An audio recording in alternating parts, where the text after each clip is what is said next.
folks, and welcome back to the Grumpy Gamer channel. That's it, you guessed it. This is that channel where you get to see this old git talk about modern games. So for today's in-car comments, a couple of things I want to talk about. First thing is about the game Demeo. Now, I recently started playing it. I tried it a little while ago on the Quest. I didn't really play much of it at all. I just thought I'd see what it's like, because it's actually free with Quest Plus. Now, it's been on the PSVR 2 store for quite a while, but it's quite expensive as well. I think it's about $32.99. Well, I'm not sort of willing to pay that sort of money for basically a tabletop strategy game. It's like, no, I'm not paying that much. But like I say, it's free on Quest Plus, so I thought I'd dive in. So the first time I played it, obviously with the controllers, yeah, it's all good, works well. Like I said, I don't really know much about it. However, I jumped in the other day and I hadn't got my controllers in my hands and suddenly realised, I didn't know, maybe I'm a bit late to the party, but it's got hand tracking in Demeo.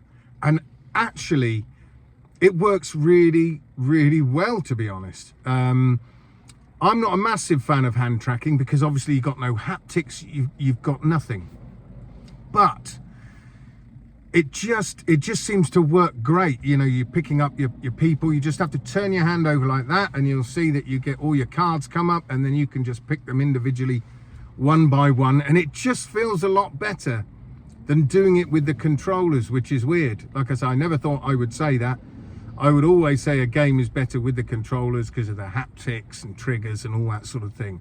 But in this game, the hand tracking works really well. So if you've got MetaQuest Plus, definitely give this game a go with the hand tracking. It's a lot of fun, Now, main thing I wanted to talk about, sadly, it looks like Toast Interactive, it came out yesterday, they put a tweet out saying that they've literally let the majority of their staff go. There's only, like a skeleton crew left, a few left, that's it, so that they can still work on updating Richie's Plank Experience and also Max Mustard.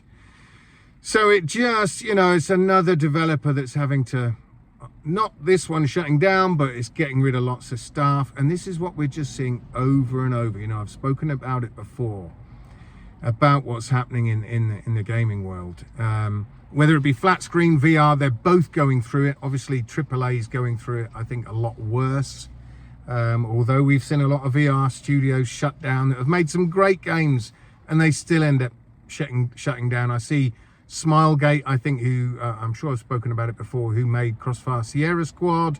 Yeah, they've gone now, which is such a shame. So there's no updates to that game at all, and it's a fantastic game. But they went.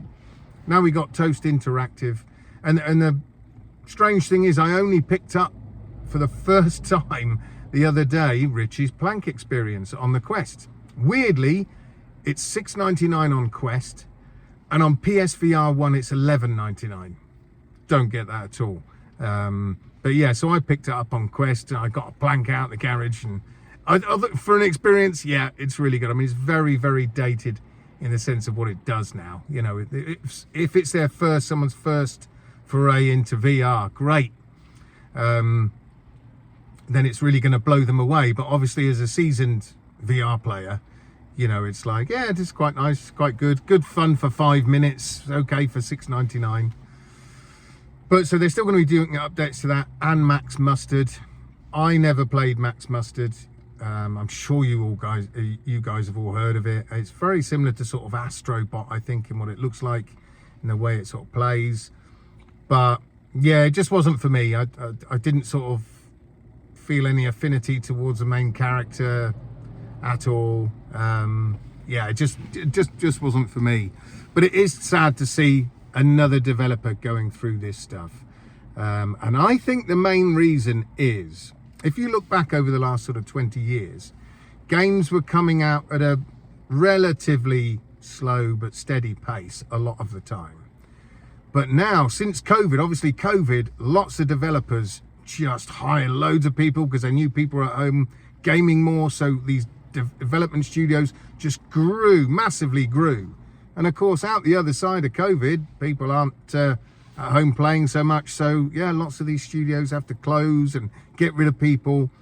But I think it's just there's too many developers out there. I know that might sound a bit strange, but if you think about it, 20 years ago, how small the gaming industry was compared to today. I mean, the gaming industry now is bigger than the music industry and the film industry put together. So that tells you something. The only problem is there's only so many gamers. That's not going to keep growing exponentially and keep growing as Microsoft are finding out with their Game Pass numbers. But there's only so many gamers, and there's only so much time in the day to play games. So if more and more games keep coming out, it doesn't mean they're all going to get played. And a lot of people, because there's such choice now with games. I mean, I can't keep up with it. I've said it before. I can't even keep up with the amount of games coming out on the PSVR 2, let alone the Quest, let alone the Xbox, let alone the, PS5, just flat screen games on the PS5. I haven't got time to play them all. So a lot of people, I think, also, they don't stick with a game. They'll play it especially if it's on Game Pass or if it's on PS Plus, and it's basically free anyway. You're not sort of, people aren't invested as much as they used to be, I don't think, in a lot of games. Games that 10 years ago, they would have gone, well, I've got nothing else to play, so I might as well play this. It's all right. Well, we're losing a lot of that because there's so many games out there. People will jump into an okay game and go, nah, let's jump onto something else. So that game's then forgotten. So I actually do believe that the gaming industry is going to carry on shrinking till it gets to sort of a level playing field. Like I say, there's only so many gamers. And if, all these games just keep coming out rapidly, we just can't play them all. Anyway, folks, that's just my thoughts on it. It's a shame, like I say, Toast Interactive is having to go down the road it is. But they're not going to be the last. I'm sure there's going to be plenty more studios over the coming months and years that close and disappear. And I think that's just the way it is. Anyway, folks, that's it for me today. Don't forget to like and subscribe if you haven't already. Please give like I say, give the video a thumbs up if you liked it. Give it a thumbs down if you didn't. So until next time, folks, I shall see you guys on the other side. Adios.